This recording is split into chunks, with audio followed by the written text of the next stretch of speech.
Selamat datang kembali di pembahasan mendalam kita. Hari ini kita mau gali lebih dalam satu bab spesifik yang menurut saya menarik banget dari buku Russ Roberts, World Problems. Judulnya bab 7, Masalah Penelope. Penelope. Dari kisah Odisseia, nama yang langsung mengingatkan kita pada kesetiaan, tapi juga pilihan yang pelik banget. Iya kan? Istri Odysseus yang nunggu suaminya pulang perang Troya sampai 20 tahun. Sementara itu istananya penuh sesak sama 108 pelamar yang, ya ampun, maksa dia nikah lagi. Betul. Situasi yang luar biasa sulit, dan Roberts pakai kisah ini sebagai semacam pintu masuk ya, untuk ngomongin hal yang lebih gede lagi. Persis, pertanyaan yang mungkin juga lagi Anda hadapi.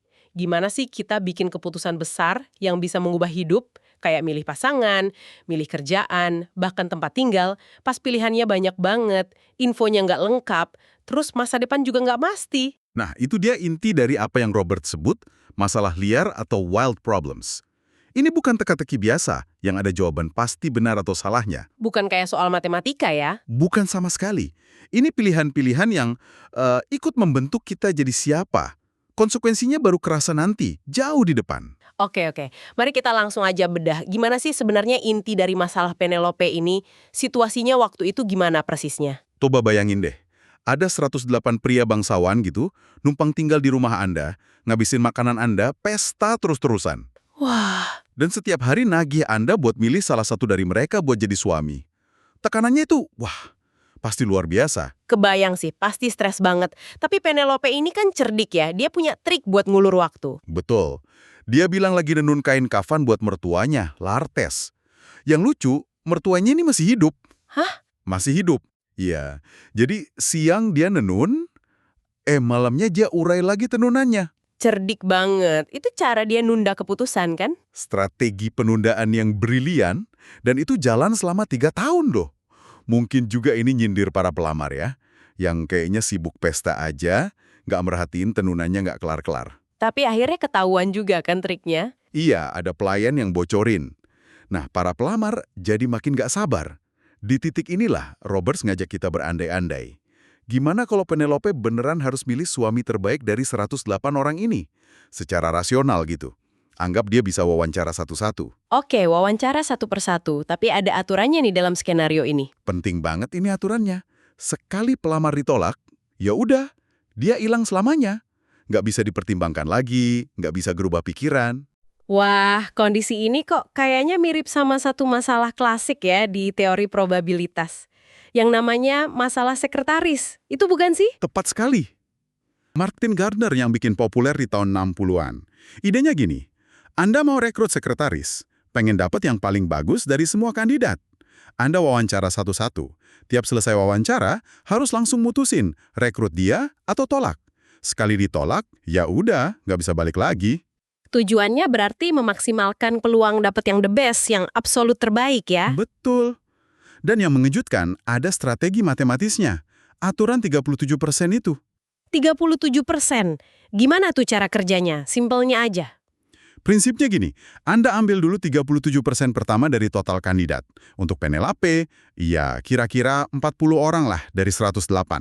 Oke, 40 orang pertama. Terus? Anda wawancarai mereka semua. Tapi ini penting, jangan pilih satu pun dari 40 orang ini. Mereka cuma buat sampel aja, buat nentuin standar. Oh, jadi cuma buat tolok ukur ya? Iya. Identifikasi siapa yang paling bagus di antara 40 orang sampel ini. Sebut aja dia Elatus. Nah, Elatus ini jadi patokan kualitas Anda. Oke, dapet patokannya si Elatus. Terus lanjutannya gimana? Setelah itu, baru Anda lanjut wawancara kandidat berikutnya, nomor 41, 42, dan seterusnya.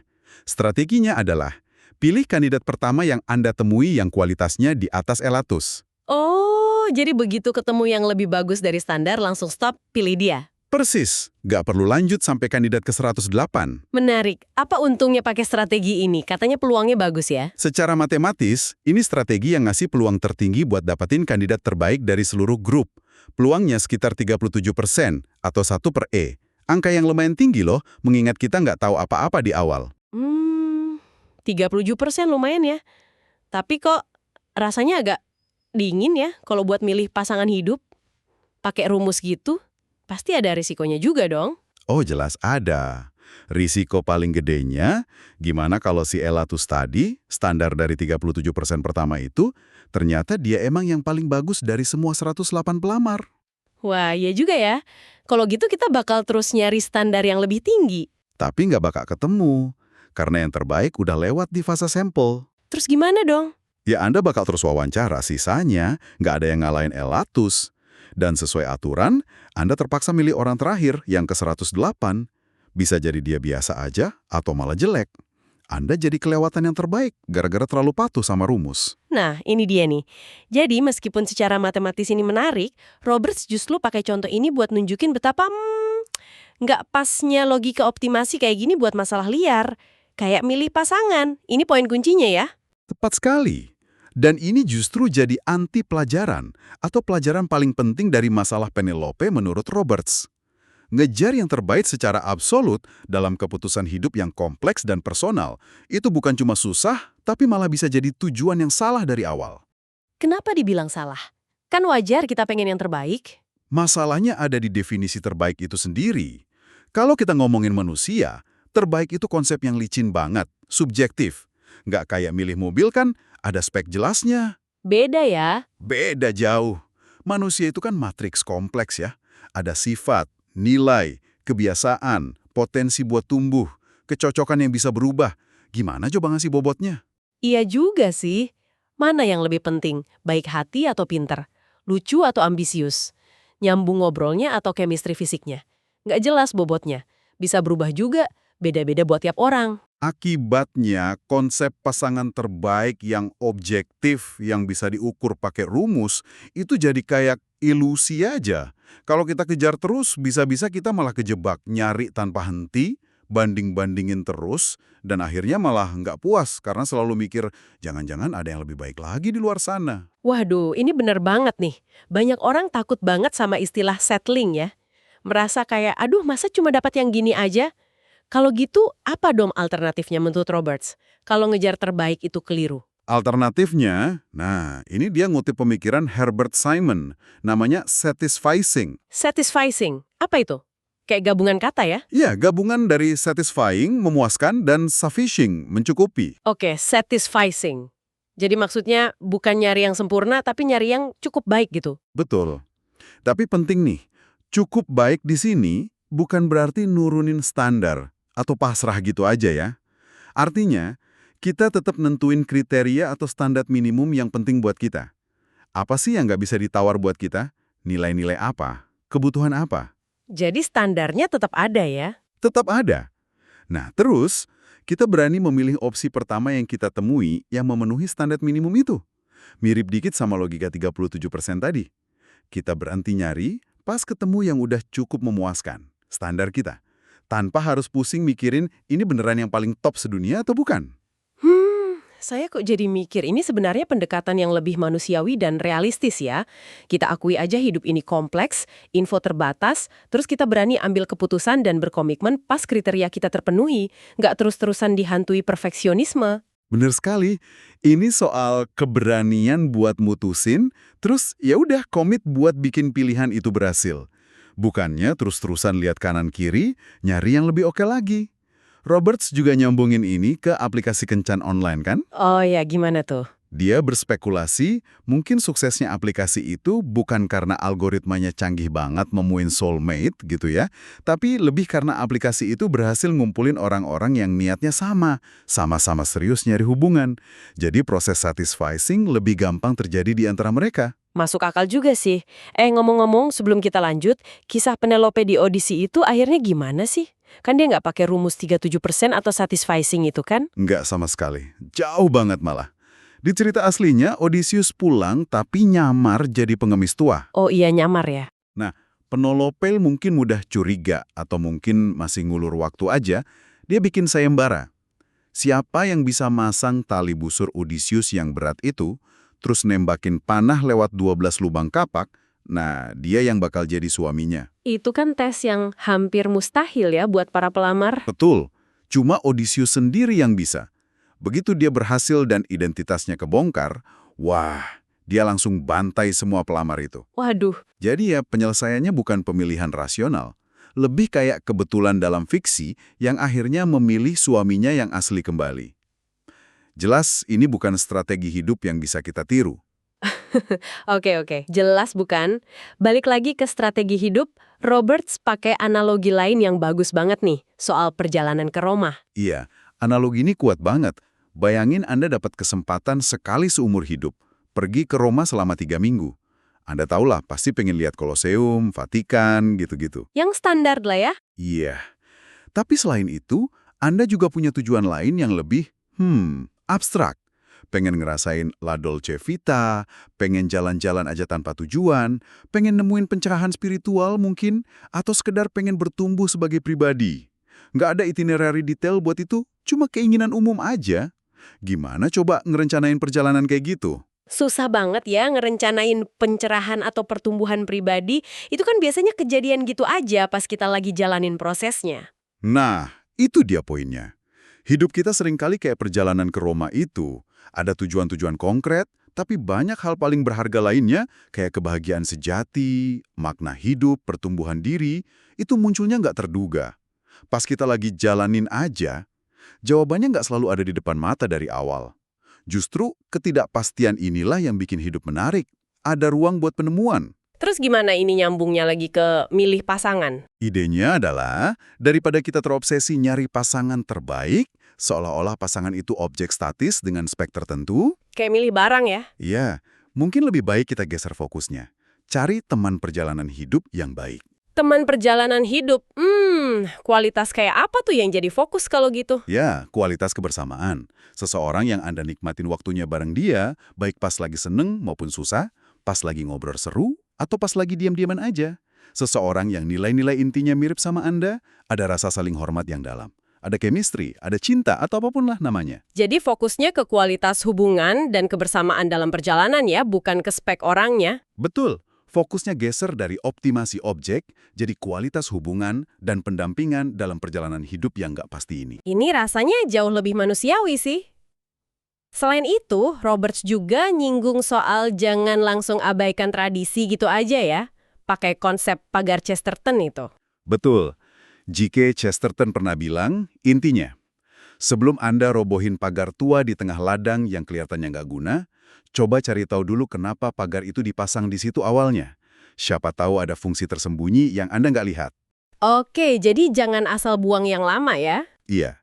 Sama kayak tradisi, misalnya ide buat nikah sama orang yang latar belakangnya mirip, nilainya mirip, agamanya mirip. Mungkin kedengaran kuno buat sebagian orang, tapi bisa jadi ada kebijaksanaan praktis di baliknya, soal kecocokan jangka panjang atau dukungan sosial yang udah teruji oleh waktu. Jangan langsung dibuang sebelum dipikirin kenapa itu ada. Kayak contoh Charles Darwin itu ya. Yang akhirnya nikah sama sepupunya sendiri, Emma Wedgwood. Pilihan yang sangat dalam lingkaran kalau buat ukuran sekarang. Iya, padahal Darwin kan terkenal analitis ya, bikin daftar pro kontra buat nikah, tapi ujung-ujungnya pilihannya malah sangat konvensional buat masanya. Dan yang menarik, setelah dia nikah, produktivitas ilmiahnya malah meroket loh. Oh iya? Iya, dia bilang Emma itu jadi sumber dukungan krusial buat dia. Membantu dia flourish, berkembang penuh potensinya. Jadi bisa dibilang pernikahannya itu keputusan yang benar buat Darwin. Nah, Robert justru hati-hati di sini. Dia bilang kita nggak bisa nyebut itu benar dalam arti objektif mutlak. Pernikahannya bisa aja gagal kan? Poinnya lebih ke, dalam masalah liar, seringkali nggak ada satu jawaban benar. Yang ada adalah pilihan yang kita ambil, terus komitmen kita buat ngejalanin pilihan itu, dan bikin dia berhasil sebisa mungkin. Jadi bukan soal benar atau salahnya pilihan awal ya? Bukan semata-mata itu, bagi Darwin, pernikahan tampaknya jadi jalan menuju flourishing, kehidupan yang lebih utuh dan bermakna, bukan cuma sekedar transaksi untung rugi di awal. Perlu diingat juga nih, asumsi di masalah sekretaris tadi kan semua kandidat mau sama kita. Realitanya kan nggak gitu ya kalau hubungan. Penting banget itu, butuh dua orang buat sepakat, chemistry dan kemauan dari dua sisi. Dan juga banyak orang bisa kok menemukan flourishing, hidup yang berkembang itu di luar pernikahan. Sangat penting buat nambahin nuansa itu. Flourishing itu bisa dicapai lewat banyak jalan. Lewat persahabatan yang dalam, kontribusi ke masyarakat, lewat karya kita, dan lain-lain. Pernikahan itu cuma salah satu jalan potensial, bukan satu-satunya. Oke. Mari kita coba rangkum nih, tarik benang merah dari obrolan kita soal masalah Penelope ini. Jadi intinya adalah pas kita hadapi keputusan gede kayak milih pasangan, ngejar yang terbaik secara absolut itu seringkali cuma ilusi. Dan bisa jadi malah tujuan yang keliru, karena ya itu tadi, kompleksitas manusia dan hidup itu sendiri. Pendekatan satisfying, nyari yang cukup baik berdasarkan standar pribadi kita, terus berani komit pas ketemu itu, mungkin strategi yang lebih bijak dan realistis ya. Ya, kayaknya gitu. Menggeser fokus dari nyari objek terbaik, jadi nyari teman perjalanan yang baik. Penekanannya jadi di kualitas hubungan, kesamaan nilai inti, rasa hormat, sama chemistry. Dan nggak ada salahnya juga mempertimbangkan kebijaksanaan yang mungkin ada dalam tradisi, tapi ya tetap sambil kritis. Betul. Dan tujuan akhirnya itu bukan cuma senang-senang sesaat atau maksimalin untung buat diri sendiri, tapi lebih ke ngejar flourishing. Hidup yang utuh, yang berkembang, penuh makna. Dan itu seringnya ya ada tantangannya juga, ada pertumbuhannya, bukan cuma enak-enak aja. Nah, ini membawa kita ke satu pemikiran penutup nih yang mungkin bisa Anda bawa pulang buat direnungkan. Ya, ini pertanyaan yang menarik buat dipikirin. Kalau kita terima nih bahwa nyari-nyari terus pasangan terbaik buatku itu agak problematis, gimana kalau kita balik aja lensanya? Dibalik gimana? Gimana kalau pertanyaan yang lebih kuat justru, gimana caranya aku bisa jadi pasangan terbaik yang aku bisa bagi orang lain? Wow, pertanyaan yang dalam juga ya. Menggeser fokus dari dapat jadi memberi, dari nyari jadi menjadi. Betul. Coba renungkan gimana perspektif ini bisa ngubah cara Anda ngelihat hubungan, koneksi sama orang lain, dan bahkan pengembangan diri Anda sendiri. Jadi bukan cuma mikir apa yang bisa aku dapat, tapi apa yang bisa aku kasih dan gimana aku bisa jadi lebih baik dalam hubungan itu. Menarik banget. Pergeseran dari konsumsi pasif jadi kontribusi aktif gitu ya, dalam sebuah hubungan. Terima kasih banyak sudah menyimak eksplorasi kita kali ini mengenai masalah Penelope dari buku Wild Problems. Semoga obrolan ini ngasih Anda semacam kerangka berpikir baru ya buat menghadapi masalah liar dalam hidup Anda sendiri. Sampai jumpa di pembahasan mendalam kita berikutnya.